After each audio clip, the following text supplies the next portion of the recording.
Welcome to our channel Sai Amruthavani. Om Sairam. ఈరోజు బాబాగారు మనకి అందిస్తున్న సందేశం గురించి తెలియజేస్తున్నాను. నిన్ను క్రిందకి పడేయటానికి ఎంతమంది ఉన్నా కాపాడటానికి నేనుంటాను తల్లి. ఇది నీ వరకు చేరిందంటే నేను నీకు తోడుగా ఉన్నట్లే, నా యొక్క ఆశీస్సులు నీకు లభించినట్లే. మహారాష్ట్రలోని ఒక చిన్న గ్రామం. ఆ గ్రామంలో రాజేష్ అనే ఒక యువకుడు ఉండేవాడు. పుట్టినప్పటి నుంచి తండ్రి లేని పెంపకం, కుటుంబానికి ఆర్థిక ఇబ్బందులు. కానీ తల్లి లక్ష్మమ్మ మాత్రం ఒకే మాట చెప్తూ ఉండేది, బిడ్డ, బాబాని నమ్ము, నీకు ఆయన నిన్ను జీవితంలో ఎప్పుడూ వదిలిపెట్టడు, నిన్ను కాపాడుతూనే ఉంటాడు. రాజేష్ పెరిగి పెద్దవాడే అయినా చదువుల్లో బాగా మేధావి. పొద్దున్నే తల్లి చెప్పిన సాయిబాబా యొక్క స్తోత్రాన్ని వినటం, రాత్రిళ్ళు బాబా దగ్గర దీపం వెలిగించి ఫోటో ముందు చిన్న ప్రార్థన చేసి అతని నిత్య కార్యాలుగా మారిపోయాయి. ఇలా రోజులు గడుస్తున్నాయి. ఒకరోజు అతని జీవితం మార్చే పెద్ద సంఘటన జరిగింది. రాజేష్ యొక్క స్నేహితుడి నుండి ఫోన్ వచ్చింది. రేపు పూణేలో ఒక ప్రైవేట్ కంపెనీలో జాబ్ ఇంటర్వ్యూలు ఉన్నాయి, నువ్వు ప్రయత్నించు, నీకు తప్పకుండా అవకాశం వస్తుంది అని చెప్పి తన స్నేహితుడు చెప్పాడు. రాజేష్ చాలా ఉత్సాహంగా ఇంట్లో ఉన్న 200 రూపాయలతో బస్ టికెట్ తీసుకుని పూణేకు బయలుదేరాడు. వర్షం బాగా పడుతుంది.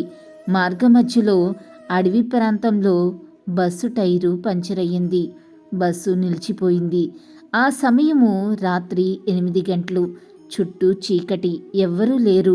డ్రైవరు బస్సు చుట్టూ తిరుగుతూ బస్సుకున్న టైరును బాగు చేస్తున్నారు. అదే సమయంలో బస్సులో ఉన్న వాళ్ళు భయంతో ఎదురుగా ఉన్న అడవి వైపు చూస్తున్నారు. కనిపించింది ఒక పెద్ద చీకటి ఆకారం. ఒక గొప్ప బలమైన చిరుతపులి బస్సు వైపు నడుచుకుంటూ వస్తుంది. బస్సులోని అందరూ గట్టిగా అరుస్తున్నారు. కొందరు చిన్నపిల్లలైతే ఏడుస్తున్నారు. కానీ రాజేష్ మాత్రం తన చేతిలో ఉన్న బాబా యొక్క ఫోటోను దగ్గరగా పెట్టుకుని కన్నీళ్లు పెట్టుకుంటూ అన్నాడు, బాబా, నన్ను మా అమ్మ కోసం కాపాడండి, నాకు ఈ ఉద్యోగం కావాలి బాబా, మీ కరుణ నా మీద చూపండి. చిరుతపల్లి బస్సు దగ్గరికి వచ్చిన క్షణంలో ఒక అద్భుతమే జరిగింది. చిరుత ఒక్కసారిగా ఆగిపోయింది. దాని చెవులు లోపలికి వంచిపోయాయి, కాళ్ళు వెనక్కి లాగేశాయి. ఊహించిన విధంగా అది తల తిప్పి అడవిలోకి తిరిగి పరిగెత్తింది. బస్సులోని అందరూ ఈ సంఘటనను అక్షరాల దివ్యానుభూతిగా అనుభవించారు. డ్రైవర్ గట్టిగా అనుకున్నాడు, ఏదో ఒక పవిత్ర శక్తి మనల్ని కాపాడింది ఈరోజు అని అనుకున్నారు అంతా. రాజేష్ కన్నీళ్లతో బాబా ఫోటోను పట్టుకుని మౌనంగా ఓం సాయిరామ్ అని అనుకుంటూ ఉన్నాడు. ఇంటర్వ్యూ రోజు రానే వచ్చింది. రాజేష్ అక్కడ ఇంటర్వ్యూకి హాజరయ్యాడు. ప్రశ్నలు చాలా కష్టంగా ఉన్నా అతనిలో ఏదో ఒక ఆత్మవిశ్వాసం ఉంది. చివరగా మేనేజర్ ఒకే మాట అన్నాడు, నీ నైజం, నిజాయితీ నాకు బాగా నచ్చినాయి, వచ్చే వారం నుంచి నువ్వు జాయిన్ అవ్వు. రాజేష్ ఆనందంతో ఉద్యోగం వచ్చిన సంగతి తల్లికి ఫోన్ చేసి చెప్పాలని తల్లికి ఫోన్ చేశాడు.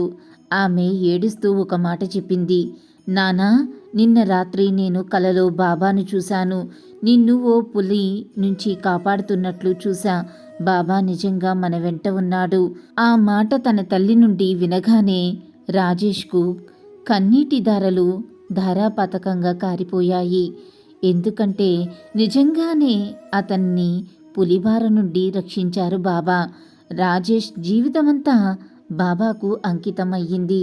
మొదటి జీతం తీసుకుని షిరిడీకి వెళ్ళాడు. అక్కడ మట్టంలో ఒక వృద్ధుడు నవ్వుతూ ఇలా అన్నాడు, నీ మీద బాబా యొక్క కరుణ ఎప్పుడూ ఉంది బిడ్డా, నీవు భయపడకూడదు. జీవితం నిన్ను ఎక్కడికి తీసుకెళ్లినా బాబా చెయ్యి నిన్ను ఎప్పటికీ వదలదు. శ్రద్ధ, విశ్వాసం మరియు నిష్కల్మషమైన ప్రార్థన, ఇవే బాబా పాదాలను చేరే మార్గం. ప్రతి కష్టాన్ని ఓ పరీక్షగా చూసి ప్రతి సమస్యలో కూడా బాబా నీ వెంటే ఉన్నారని నమ్మితే విజయాన్ని ఎప్పటికీ ఆపలేము. అల్లా మాలిక్.